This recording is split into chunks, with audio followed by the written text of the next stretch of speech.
Good morning दोस्तों, एक बार फिर से स्वागत है आपका हमारे यूट्यूब चैनल पर। हम आपके लिए लेकर आए हैं देश विदेश की तमाम बड़ी खबरें। तो लास्ट तक हमारे इस चैनल पर बने रहिएगा। तो चलो शुरू करते हैं आज की पहली बड़ी खबर। 22,000 भारतीय छात्रों की जिंदगी से खिलवाड़ कर रहा है चीन, इंडिया ने यूं किया पलटवार। तो दोस्तों, भारत ने चीन की अकड़ को कड़ा संदेश देते हुए चीनी नागरिकों को इंडिया की ओर से जारी किया गया टूरिस्ट वीजा सस्पेंड कर दिया है। चीन के नागरिक अब पर्यटन वीजा पर भारत नहीं आ पाएंगे। माना जा रहा है कि भारत का ये कदम चीन की उस जीत के दबाव में उठाया जा रहा है जहां चीन भारत के 22,000 छात्रों को चीन घुसने की इजाजत नहीं दे रहा है। ये छात्र चीन के अलग अलग विश्वविद्यालयों में पढ़ते हैं। इनमें से कुछ मेडिकल के छात्र हैं। जब साल 2020 के शुरुआत में चीन में कोरोना ने कोहराम मचाया था तो ये छात्र और छात्राएं जैसे तैसे भारत आ गए। लेकिन अब दुनिया में हालात सामान्य होने के बाद 2 साल बाद भी पड़ोसी देश भारत के इन स्टूडेंट को अपने देश में घुसने की अनुमति नहीं दे रहा है। दुनिया भर में एयरलाइंस के संचालन पर नजर रखने वाली संस्था अंतर्राष्ट्रीय हवाई परिवहन संघ ने 20 अप्रैल को जारी एक सर्कुलर के हवाले से ये कहा है कि चीनी नागरिकों को जारी किए गए भारतीय पर्यटन वीजा अब वैध नहीं रहे हैं। IATA दुनिया की 80% ग्लोबल ट्रैफिक पर कंट्रोल करता है।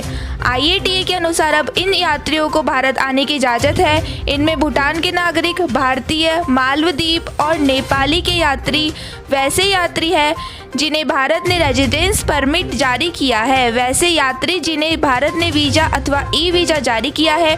वैसे यात्री जिनके पास अब OCI कार्ड है। वैसे यात्री जिनके पास अब PIO कार्ड है। यात्री जिनके पास डिप्लोमेटिक पासपोर्ट है। IATA ने यह भी कहा है कि वैसे पर्यटन वीजा जिनकी वैधता 10 साल तक रहा करती थी अब वैध नहीं है। चीन नागरिकों का पर्यटन वीजा खत्म होने से उनके लिए अब भारत में एंट्री आसान नहीं रह जाएगी। इसके लिए उन्हें पूरी प्रक्रिया से गुजरना पड़ेगा। इसी के साथ दोस्तों चलते हैं आज की अगली मुख्य समाचार की ओर। कांग्रेस के लिए अहम है जून का महीना, प्रशांत किशोर की एंट्री के साथ हो सकते हैं कई बदलाव। तो दोस्तों, 5 राज्यों में विधानसभा चुनाव से पहले कांग्रेस चुनावी रणनीतिकार प्रशांत किशोर को शामिल करने की तैयारी में है। इसके साथ ही अंतरिम अध्यक्ष सोनिया गांधी राजस्थान, हरियाणा, मध्य प्रदेश समेत कई राज्यों में पार्टी की अंदरूनी लड़ाई को भी खत्म करने की कोशिश कर रही है। हालांकि प्रशांत किशोर ने कांग्रेस की राज्य इकाइयों में गुटबाजी पर कोई बात नहीं की है। दरअसल कांग्रेस में तो उनको इसलिए शामिल किया जा रहा है ताकि लोकसभा चुनाव 2024 में जीत का रास्ता खोजा सके। इसके साथ ही पार्टी से जुड़े कामों को देखने के लिए गांधी परिवार से इतर भी एक नेता मौजूद हो। विधानसभा चुनाव के लिए सोनिया गांधी ने एजेंडे में राजस्थान पहले नंबर पर है, जहां सचिन पायलट के अपने अलग दावे हैं। जानकारों का कहना है कि राजस्थान में पार्टी के अंदर की गुटबाजी खत्म करने के लिए उदयपुर में चिंतन शिविर सत्र की योजना है। लेकिन बड़ा सवाल यह है कि क्या मौजूदा मुख्यमंत्री अशोक गहलोत को AICC सचिवालय में वरिष्ठ पद संभालने के लिए कहा जाएगा। और इससे भी महत्वपूर्ण बात यह है कि क्या 70 वर्षीय गहलोत इसे स्वेच्छा से स्वीकार करेंगे। इसी के साथ दोस्तों चलते हैं आज के अगले मुख्य समाचार की ओर।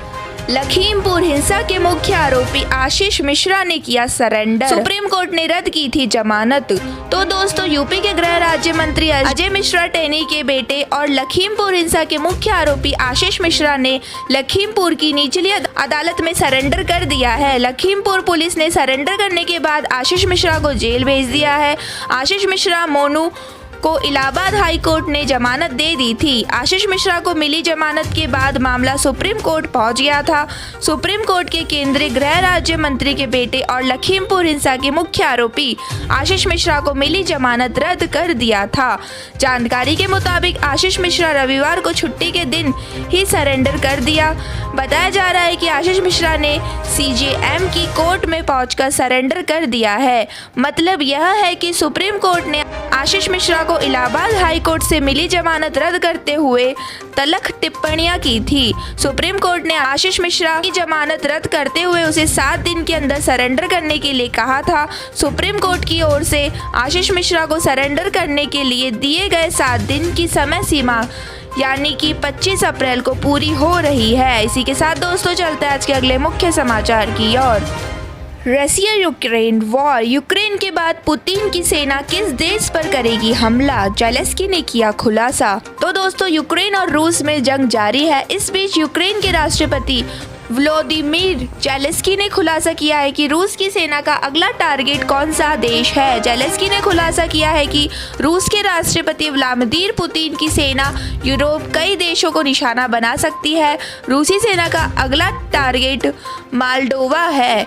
मोल्दोवा एक छोटा शहर है जिसकी सीमा यूक्रेन से लगती है। ज़ेलेंस्की ने दावा किया है कि व्लादिमीर पुतिन का अगला टारगेट मोल्दोवा है क्योंकि रूसी राष्ट्रपति पूर्वी यूरोप में अपनी पहुंच बढ़ाना चाहते हैं। मोल्दोवा की आबादी करीब 26 लाख है। मोल्दोवा का क्षेत्रफल लंदन के लगभग 1/3 बताया जा रहा है। जान लें कि मोल्दोवा में बीते शुक्रवार को एक रूसी राजदूत को तब समन भेजा था जब एक वरिष्ठ रूसी कमांडर ने कहा था कि वे देश के एक हिस्से के लिए एक रास्ता बनाना चाहते हैं जहां रूसी सैनिक पहले से ही रहते हैं। उन्होंने अलग क्षेत्र बनाने की मंशा को जाहिर किया था। इसी के साथ दोस्तों चलते हैं आज के अगले मुख्य समाचार की ओर। अब विजयवाड़ा में इलेक्ट्रिक स्कूटर की बैटरी में ब्लास्ट, गई एक और जान। तो दोस्तों इलेक्ट्रिक स्कूटर से जुड़ी दुर्घटनाएं कम होने का नाम ही नहीं ले रही है। अब आंध्र प्रदेश के विजयवाड़ा में एक इलेक्ट्रिक स्कूटर की बैटरी में विस्फोट की वजह से 40 वर्ष के एक व्यक्ति की जान चली गई।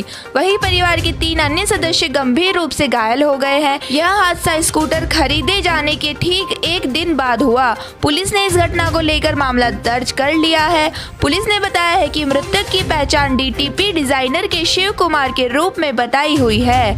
बकोल पुलिस परिवार ने 22 अप्रैल को 70,000 रुपए में बूम कॉर्बेट 14 इलेक्ट्रिक स्कूटर खरीदी थी। शिव कुमार ने घर के बाहर इलेक्ट्रिक सॉकेट नहीं होने की वजह से घर में ही बैटरी को चार्ज लगा दिया था। 23 अप्रैल की सुबह 3:30 बजे घर में चार्जिंग के दौरान बैटरी के फटने की वजह से यह हादसा हुआ। पुलिस ने बताया कि बैटरी में विस्फोट की वजह से लिविंग रूम में आग लग गई। इसके बाद आग की लपेटों से बचने के लिए परिवार किचन की ओर भागा। हालांकि घर में वेंटिलेशन की कमी थी, ऐसे में धुएं के घर के बाहर निकलने की कोई जगह नहीं थी। बकोल पुलिस इस घटना में परिवार के सभी सदस्य आग की चपेट में आ गए और उनका दम घुटने लगा। अस्पताल ले जाते समय शिव कुमार की मौत हो गई, जबकि उनकी पत्नी और 2 बेटियां जख्मी है। इस मामले में स्कूटर की बिक्री करने वाले बूम मोटर के संबंधित डीलर को नोटिस भेजा गया है। जांच के दौरान जरूरत पड़ने पर पुलिस कंपनी के अधिकारियों को भी तलब कर सकती है। इसी के साथ दोस्तों चलते हैं आज की अगली बड़ी खबर की ओर। बक्से में लावारिस पड़ा था इतने रुपए का कैश, 22 साल तक किसी ने भी नहीं देखा। तो दोस्तों नदी में मछली पकड़ने गए एक युवक के हाथ में अचानक खजाना लग गया, लेकिन उसने खजाने को अपने पास रखने के बजाय उसे उसके असली मालिक को लौटा दिया। दरअसल उसे लावारिस पड़ी तिजोरी में लाखों रुपए कैश मिले थे। अब लोग युवक की ईमानदारी की तारीफ कर रहे हैं। ये मामला इंग्लैंड का है, जहां 15 साल का जॉर्ज टिडले विटहैम नदी में अपने 22 वर्षीय पिता केविन के साथ मछली पकड़ने गया था। जॉर्ज मछली पकड़ने के अलावा मैग्नेटिक फिशर भी है, यानी वो नदी में चुंबक डालकर अंदर से रहस्यमयी चीजों को बाहर निकालता है। पिछले हफ्ते पहले जॉर्ज यही काम कर रहा था, तभी अचानक से उसके हाथ में एक तिजोरी लग गई। जैसे ही जॉर्ज ने चुंबक नदी में फेंका, उससे एक तिजोरी चिपक गई। जब उस तिजोरी को जॉर्ज ने पानी के बाहर निकाल कर देखा तो हैरान रह गया, क्योंकि तिजोरी में कैश भरा हुआ था। गिनने के बाद पता चला कि ये कैश 1,30,000 रुपए से भी अधिक था। तिजोरी के अंदर एक गन का सर्टिफिकेट और बैंक कार्ड भी मिले, जो साल 2004 में एक्सपायर हो गए थे। सर्टिफिकेट और कार्ड रॉब एवरेट नाम के एक व्यापारी के थे। ये पता चलते ही जॉर्ज और उसके पिता केविन ने पैसों को अपने पास रखने के बजाय इसके असली मालिक तक पहुंचाने की ठानी। जब उन्होंने रॉब एवरेट से संपर्क किया तो मालूम हुआ कि साल 2000 में उनके ऑफिस में चोरी हुई थी और वहीं से ये तिजोरी गायब हुई थी। 22 साल के बाद अपनी सामान पाने के बाद रॉब बेहद खुश है। उन्होंने जॉर्ज और केविन की ईमानदारी की जमकर तारीफ की है और उनकी मदद की पेशकश भी की है। मतलब यह है कि 22 साल पहले चोरी हुए सामान का यूं मिलना किसी को भी हैरान कर सकता है। सामान के ये मालिक को यकीन नहीं हो रहा है, आखिर कैसे सालों तक किसी की नज़र इस तिजोरी पर नहीं पड़ी। तिजोरी लावारिस हालत में नदी के पानी में पड़ी थी। इसी के साथ दोस्तों चलते हैं आज की अगली बड़ी खबर की ओर। जहांगीरपुरी ने दिया अमन का संदेश, तिरंगा लेकर सड़क पर हिंदू मुस्लिम। तो दोस्तों दिल्ली के जहांगीरपुरी हिंसा को सांप्रदायिक रंग देने वालों को हिंदू और मुस्लिम समाज ने बड़ा संदेश दिया है। यहाँ शाम 6 बजे से तिरंगा यात्रा निकाली जा रही है।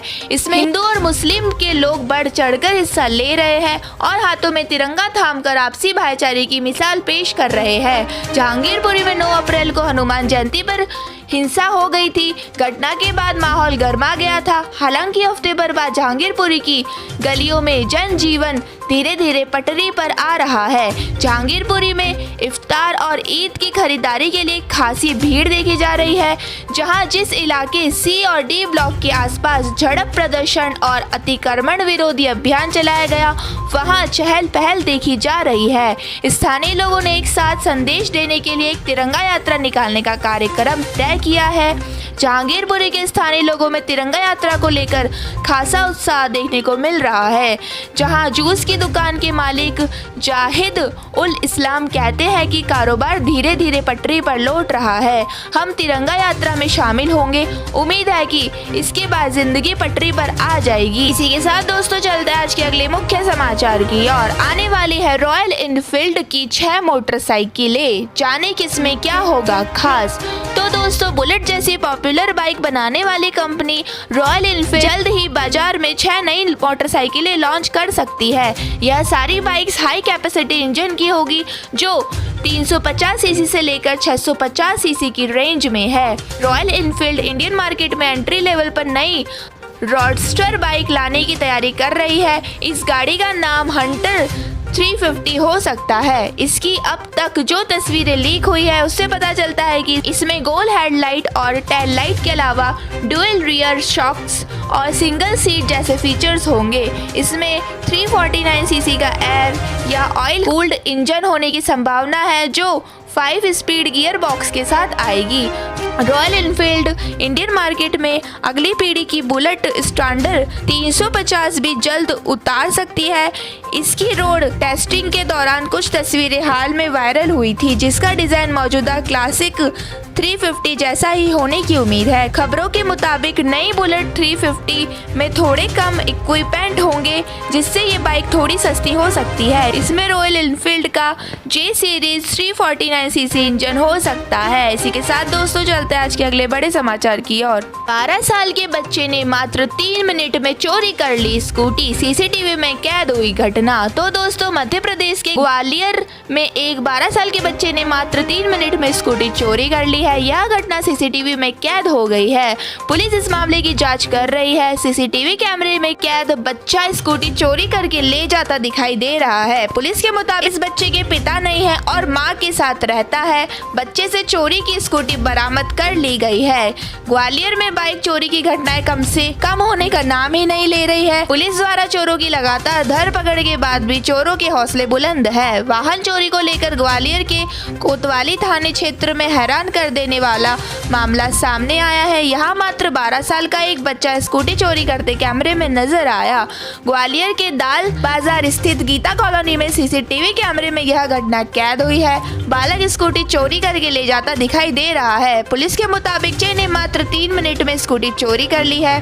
सीएसपी आत्माराम का कहना है कि बच्चे के पास से स्कूटी बरामद कर ली गई है। फिलहाल बच्चे से पूछताछ की जा रही है। तो दोस्तों यह थे आज के मुख्य समाचार। हमारी वीडियो को ज्यादा से ज्यादा लाइक करें, शेयर करें और कमेंट करना ना भूले। धन्यवाद।